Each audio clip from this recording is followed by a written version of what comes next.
are an art or video, so whatever the content it is, but it's actually not true. It's actually a certificate that proves an ownership. So think of it as a title. If you just look at the title of the house, if you just look at the house, it doesn't tell you who owns this house, right? And it's actually a title which proves the ownership. So NFT is exactly the same concept as title of the house. This token is a certificate that represents certain assets, for example, images or videos or text files. And it will also prove who owns this asset. So the record of who owns which asset is stored in blockchain, and because the way it's stored on blockchain, it's almost impossible to change. So you can actually show that it's actually a really authentic asset that you can prove on the internet. So before NFTs, it was impossible for digital assets to have values because who owns a JPEG? Nobody knows, right? Well, after NFTs, true ownership of digital assets became completely possible. So now if you want to know who owns the JPEG, you can just go to blockchain and it tells you everything. Not only who owns the asset, but also who created the asset and when it was created and how much it was sold. So everything is transparent, so you can see how authentic it is as an ownership.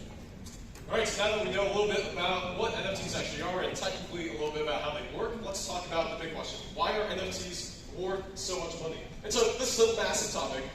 There's actually an entire course that we spent like 2 hours really talking about this on at NAS Academy. But we're going to try to do this really quickly. So to answer this question, let's look at some history. Let's look at why physical art has value. And we need to answer 2 questions there. One, why are some art pieces worth hundreds of millions of dollars, like the Mona Lisa?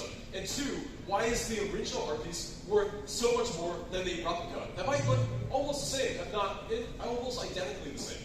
And so let's answer the first question. Why is the Mona Lisa worth $800 million? So you can say it's the best art piece ever made. Maybe that's worth it, who knows? Maybe it's the most famous art piece ever made. This one's actually true, so maybe that's the reason, who knows? Maybe it's because people are just crazy, or maybe it's nothing but. So to really answer this question, we need to go back into the history of how the Mona Lisa became so famous and so worth it.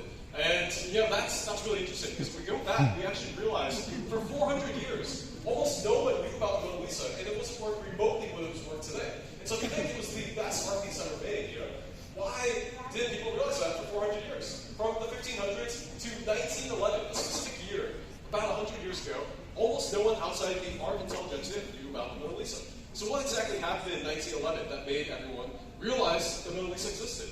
Well, it was actually just an accident. So there's one very special event that kind of happened. There was a thief called Perugia, an Italian thief who stole the Mona Lisa from the French Art Museum in Louvre. And so when he stole this art piece, it became this overnight international scandal. Every single newspaper started reporting it across the world, right? And so everyone heard about it, and that's how the Mona Lisa started becoming famous. That's the only reason. It's not because it was the best art piece ever made, right? It's not because of any these other things. It was just a scandal. People love scandals. But then what happened next is interesting. There are a lot of scandals. A lot of things happened that would be just flip on the radar. But it became a meme. And what happened next was there was a other famous French artist at the time, and he thought, hey, this is really funny. I could make a meme of the Mona Lisa. Let me go make this vulgar little French parody. So he went off and did that, and that started spreading. People thought that was really funny. He made this little crude joke about the Mona Lisa, and then more people got inspired and started spreading more memes about it. And now you can go anywhere in Europe, Asia, Africa, America, talk to anyone about the Mona Lisa, they probably heard of it. And so it's through that fame alone, not through any intrinsic value of the Mona Lisa, through its merit of art. It certainly is a great piece, but Da Vinci made lots of other great pieces. Why aren't those more famous? This was not even done. He died not even finishing this piece, right? And so, this is an unfinished work by Da Vinci. Why is it worth the most and so much more than any other pieces made? It's just because of this accident plus meme. And today we're still memeing it. You can see here, this is the Mona Lisa, right?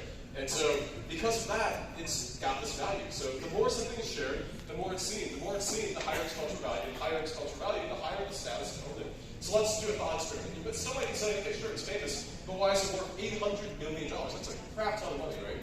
And, well, there's a famous thing about the Louvre that a former art director said.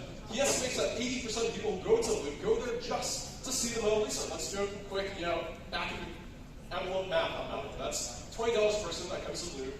You got maybe 10 million people that come every year. That's $160 million that you're making off the Mona Lisa every single year. And if you can get that for $800 million, any real estate investor will tell you that's amazing cap rate, right, that you're getting on this. You'll make your money back so quickly. If you buy something for $800 million, you make $160 million off that every single year. And so through mind share alone, something does actually retain its value. And then, so now let's answer the second question.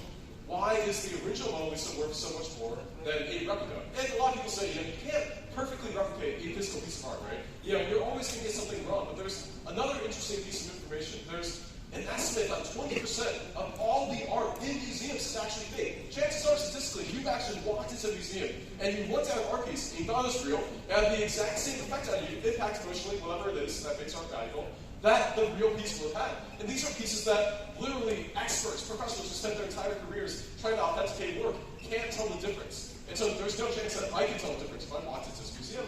And yet, there's